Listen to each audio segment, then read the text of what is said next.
So welcome to Author Nation, everybody. Thank you for joining the show. So today I've got Celeste Barclay, who's been giving us a great talk about the consumer journey. So Celeste, why don't you give us a bit of background about who you are and what you're talking about? I am a former educator, so I enjoy giving these presentations as a way to kind of get my little fix in there. But my background is not only in education, but political management, which is basically PR, which is very similar to marketing. So I started writing and publishing about 6.5 years ago, and I was able to parlay those skills that I have for teaching history into my writing, as well as the PR into marketing my books. And my career took off within a year and a half. I was able to leave teaching and write full time. I write historical romances, mostly set in and around the early 14th century. And then I also write contemporary Mafia as Sabine Barclay. So nice. I'm both an author and a marketer. Perfect. So talking about PR, you were just telling me the story about how you changed the spelling of your surname. Yes. So my mother's maternal grandfather, my mother is English, and the spelling was Barclay Perkins. So B-E-R-K-E-L. I have to picture it in my head. Yes. Yeah. No. Yeah. Like the California University. There's an extra E in there. Okay. Not like that then. It's a picture in my head. But in order to fit the branding for being a Scottish historical romance author, I switched to the Scottish spelling because there's a Lowland Clan Barclay. So it's B-A-R-C-L-A-Y. Like the bank. Yes, right. Exactly. Perfect. Easy. Exactly. Yeah. So it was one of those things where I wanted to have a personal connection to it. I wanted something that was historical, but I also thought about it from the branding side. If I'm going to promote myself as a Scottish historical author, I should probably have the Scottish spelling of the name rather than the English spelling. Yep, no, makes sense. I really like that. A lot of people's pen names are just like, let's just think of something that sounds like what it would be, because you've got like a link to it. It's nice. Well, and I have a stuffed Highland Coo, Callum McCoo, who's sort of my mascot. He sits on tables at my signings, and he has a Clan Barclay plaid on. So that's always a conversation starter for people. So a lot of people think that it's the Clan McLeod, and I'm like, no, let me tell you, it's actually Clan Barclay. Have you got the tartan dress or anything like that? I do, but I do not have a Clan Barclay because it is bumblebee yellow, and that's a little too much for me. A bit provocative. It's a lot. It's a bit. You would definitely see me in a crowd, though. Yeah, love it. So your talk to Author Nation this week has been about understanding the consumer journey. So tell us what the talk's about. So the consumer journey looks at the moment that a consumer, a shopper, a reader realizes, I need something, I need a product. What am I going to read next? Yeah. And it looks at how they explore what their options are, they consider alternatives, they make a decision and buy, and then there's the post-purchase. And I feel like through my observations over the past 6.5 years, the post-purchase part is where a lot of folks struggle. They think that put a link to your pre-order for your next book, or get them to sign up for your newsletter, or get them to follow you on social media constitutes post-purchase behavior. But there's a lot more to that for building a lasting relationship so that they will keep coming back. So my presentation looks at the different stages of that journey, and the way that the presentation is geared, I've kind of given it in a gamification style, as though you're on a quest. Okay. So that, it's not just me talking about technical marketing terms. Hopefully it's a little more engaging than that. So what are some of the techniques that you talk about in order to keep those customers engaged? So a lot of it is understanding that there are certain fundamental behaviors that people have as consumers, and it does not matter what genre they read. It doesn't even matter what age they are or what socioeconomic record they are. They're going to have certain predictable behaviors. So when you recognize that, then you start to understand your demographic, like the things that they're interested in, as well as the age and education, socioeconomics. When you put that together, you can figure out what kind of language do I use with these different folks? What types of graphics go with the different types of language in order to continue that relationship so that you're building brand loyalty and brand affinity so that they'll keep coming back to you. Yeah. And so in your talk, do you talk about there's this marketing term where it's like you need people to hear about you a couple of different times Yes. in order to, is that the start of the journey for you? It is, because, you know, there's the recognition of a need, and hopefully you've already got them on the hook, so they will come back to you. They look for you on social media, or they'll look for you in their inbox and look for your newsletter. They'll search for you on a retailer. All these different touch points that they have, but the goal is to continue to have those touch points and utilize them after they've purchased, so that they will keep coming back. Right. Because it does take generally 7 touch points to make a conversion. And it's not really predictable how close together those touch points are going to be or how far apart they are. Yeah. So you need to be memorable, because it is inevitable. Say, for example, you're on Amazon, there's ads, there's also bots. There's always this temptation to seek the alternative and see what your options are as well. So how do you get them to come back when they've already clicked and looked at a couple other things? Yep. So understanding that those are natural progressions into the purchase. Nice. So in your own author business, or under your different series, what techniques do you use to keep those authors engaged, to make sure they keep coming back? So for me, both as a historical writer and on the contemporary, I definitely believe that truth is stranger than fiction. So I do a lot of research, and they are, both my contemporaries and my historicals are very accurate as best I can have them. And so those are things that my readers know and have come to expect, because that's part of my brand. Yep. So conveying those things to them through fun social media posts, as well as giving them snippets from my books, thinking about, if I have somebody who, variety is the spice of life, how do I word a post to get them to try something maybe they haven't already? What does a graphic look like? If it's somebody who's like, oh, I don't know if I'm going to like this book. What if it's a waste of money? What am I going to do? How can I allay their fears so that they'll keep coming back? And even if they already enjoy my books, somebody who, we call them dissonance reducing, if they're one of those folks who worries about it, how do I still allay their fears that you've liked all these previous books I have? You will, in fact, like this one as well. So it's thinking about all the different ways to incentivize people, as well as calm worries that they might have. Yeah, I really like that idea, because with historical, you've obviously got people who are interested in that historical idea. So you could do, like in your newsletter, and I assume you do a newsletter for your books. Do you keep people engaged with maybe giving some of the true stories behind your books or anything like that? I do. So there's that element to it. And one of the things that I have learned from being in this industry, in this genre for a while, is that there are some preconceived notions of what the history is, from readers who have been myth busting. Well, they've been in the genre for a very long time, and so much of their history was learned not only in school, but those books that they read a few decades ago. Yeah. And now we have more information available to us, so we know even more, higher accuracy. So every once in a while, my historical facts are accurate. Yeah. They just don't coalesce with what readers have learned previously.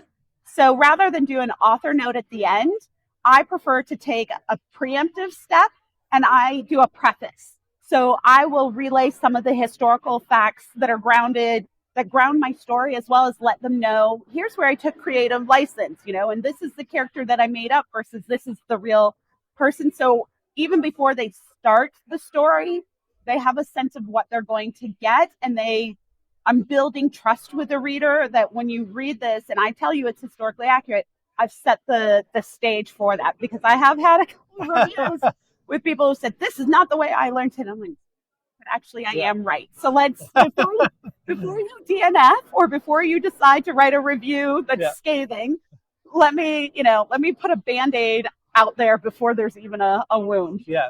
You can always just respond saying, I thank you for buying my book. And there is, but it's so is the noisiest people. Yeah. There's the silent majority, and then there's the noisy minority, and the noisy minority can be quite noisy.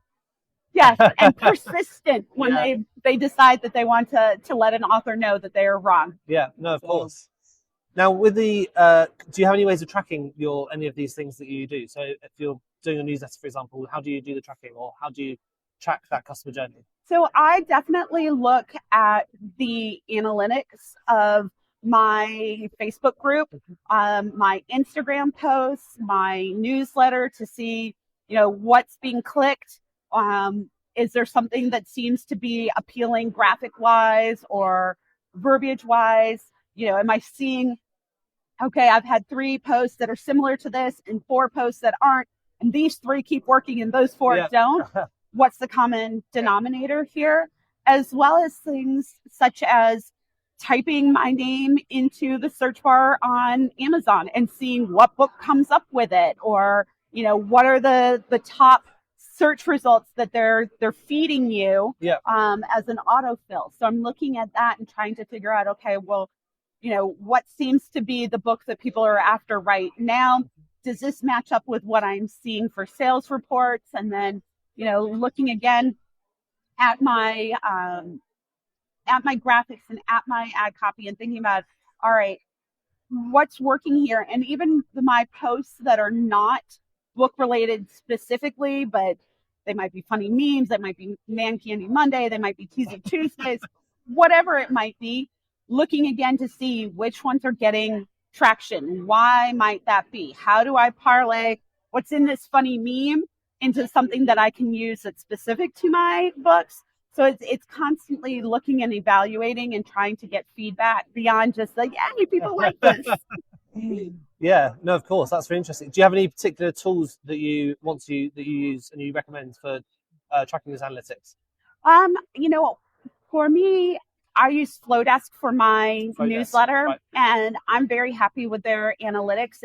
I can see things from what time of day is most common for the open, so I can kind of gear when I want to send it out. I can also now put attributions so I can segment people. If I have, links to 3 different books and 3 different series, I can put attributions to that and segment them so that I'll know, oh, okay, this person is into the books that are in the Clan Sinclair, or they're into the Ivankov Brotherhood. And I can then send out specifically targeted emails to them knowing they've already clicked and are interested in that. I take a look at my social media because I do them in a calendar with my PA. So I have a history of what I've posted, so I'm not scrolling back through. I can, if I see, oh, this is great, I can go back in there and I can mark it of, let's recycle this through in 9 months or, 6 months, whatever it is. So it's not that I'm necessarily a spreadsheet maven. I do like a good spreadsheet, but it's not necessarily that I'm that detailed in everything. But the analytics absolutely help, because if I'm going to do something, I want it to be worth my time and I want it to be worth my readers' time. Yeah, of course. Yeah. With my email platform, you can actually, once your list becomes a bit more mature, you can send out emails when that person is most likely to read it. So you can, rather than just sending it out to the whole mailing list, you can say, oh, these people read it at this time, send it out at 10 a.m. Whereas, so it's quite... And I love that, because especially since this is such an international industry, being able to refine that more is so important, because, a lot of folks will think, let me send out in the morning so that I can hit all these other time zones. And what I think some folks don't realize is that depending on what your morning is, that could be the middle of the night to somebody else. So, what else is coming in the middle of the night that by the time they wake up and they look at their email, yours may not be on the top. So I find that really interesting. I think that must be extremely useful. Yeah, it's called MailerLite, the platform I use. It's really good, so it's worth checking out. So the other thing you're doing, you've got your romance, the talk. We're speaking to the panel show. Sorry, that's what I say. You're doing the romance panel show, and you're leading that. So, what are you going to be talking about during that panel show? Have you got a set of ideas already? I'm on 2 different romance ones. I'm not the moderator for either. I'm just panelist. Oh, you're not the moderator? Okay, just no, panelist. I'm not. Sorry, I promoted you. And you... I'm panelist. I'm actually kind of glad that I'm not the moderator. One less responsibility. But what I'm excited to talk about in general about these 2 different romance panels is looking at, what do readers want? What are you seeing in your subgenre or your niche of romance? Is there something that I can pull that you're doing that would work in my subgenre, in my niche? What do you enjoy? What Yeah. practices do you have? All different kinds of things where, how do I take what I've just learned and adapt it to something that's applicable to me? And conversely, what can I share with other authors that I've learned often the hard way? So to spare you the expense and trouble, what can I share that's going to make the journey a little bit easier for other people? Oh, great. That's really good. I mean, yeah, those panel shows are great because you can really hear people's perspectives and how they approach their marketing and everything. It's really good. Yeah. And, from the people that are on these panels, we definitely come from different parts of romance. So yes, this is what we were talking about just before. I just watched Outlander. I didn't think I was into romance, and now I found out I like it as long as there's swords in it as well. Exactly. So there are completely different ones. Yes. So the last thing is we're obviously at Author It's amazing here. What do you get out of coming to these conferences, particularly Author but just generally going to these networking events for people who haven't necessarily been to one before? So I judge conferences by a couple of different things. Usually, first and foremost, what actionable items do I come out with? Yeah. What have I not only learned, but what can I do? Mm-hmm. Like, I personally don't like to come out of sessions going, oh, that's really interesting, and I think I learned stuff, but now I don't know what to do with that. I like to have actionable items. So at the end of my presentations, I try and make sure that the people who attend have actionable items. So for me, that is one of the benchmarks. But also, seeing folks that I know is always nice. But what new connections can I make? Who can I meet? What vendors can I get so that they have a face with the name? And, what other author can I either introduce somebody to or be introduced to? Because a lot of times these types of conferences are where multi-author projects are born. So those are my goals, to be able to see some friends, to be able to do networking, but to come out with actionable items and things that I can try out. Perfect. And what are your tips for people to get those actionable items to, is it to follow up with people, or is it just to take notes and just to make sure you input the action results yourself? Yeah. I mean, it's a bit of both. But, when you're looking at those actionable items and you're listening to the presentation, really listen to the why. Yeah. And sometimes the why isn't as clearly stated as you might want, but with those actionable items, think about, why does this work? That way, whomever you are emulating or replicating, they go away, or maybe they have a book that bombs. What can you do on your own? What have you learned so that you're not constantly chasing somebody else and trying to mirror their success? If you understand the why behind these things, then you don't have to keep chasing somebody else and following them. You understand what works, and then you can use ideas of, I might want to make a graphic that looks like this because I know that if I tweak it this way to make it for me, it will still work. Yeah. So those are the things that I look for, is understanding the why. Yeah, definitely. And going back to your thing about meeting new people and networking, like we wouldn't have met if we hadn't come to this. So exactly, it's really good for finding new people to meet, collaboration projects, new tools. I mean, yesterday I was on the stand, and so many people came past, like talking to me about my tool, and it's just great for meeting new people. It's really fun as well. Yeah. And also, you get to go to Las Vegas. So. No, Las Vegas is not my favorite place to be, but I do really enjoy this conference. So I'm more than happy to come to Vegas for conferences like this. Yeah. I think that they're well worth your time. And as Author Nation develops sort of into its own beast, if you will, I'm already seeing that there are tools and resources for all different levels here, and you can make the most of it out of any conference, but it is very nice to have a place where you're amongst like-minded people and you can have face-to-face conversations, because there's a lot of value to Zoom, there's a lot of value to email, there's a lot of value to social media posts, but being able to have a one-on-one conversation with somebody is pretty invaluable. Yeah, brilliant. Well, it's been great to come on. Thank you so much for chatting to me. It looks like they're setting up the bar, so we should probably go and find out what they're doing. Anyway, thank you for coming on the show. Thank you. We'll see you later. I appreciate it. Bye.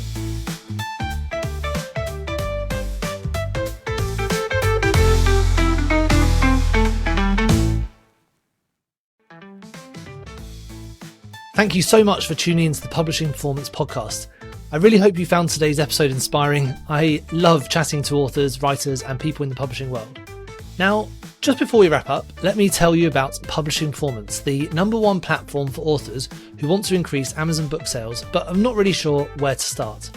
Now, this show is all about helping you to sell more books. And if you're looking to boost your publishing game and to maximize your book's potential on Amazon, then Publishing Performance is designed to help authors just like you to grow your readership and to reach a much wider audience. Now, I know that Amazon ads can be slightly complicated, which is why Publishing Performance is like having a personalized ad account manager to create your ad campaigns, to choose your best keywords, and to make adjustments in real time. Now, if you're investing in ads, you really want to make sure that your investment is being used effectively, and Publishing Performance does just that. It aims to make your budget go further, improve your organic rank, and target keywords more effectively. Just go to publishingperformance.com to get started with Amazon ads for just $1.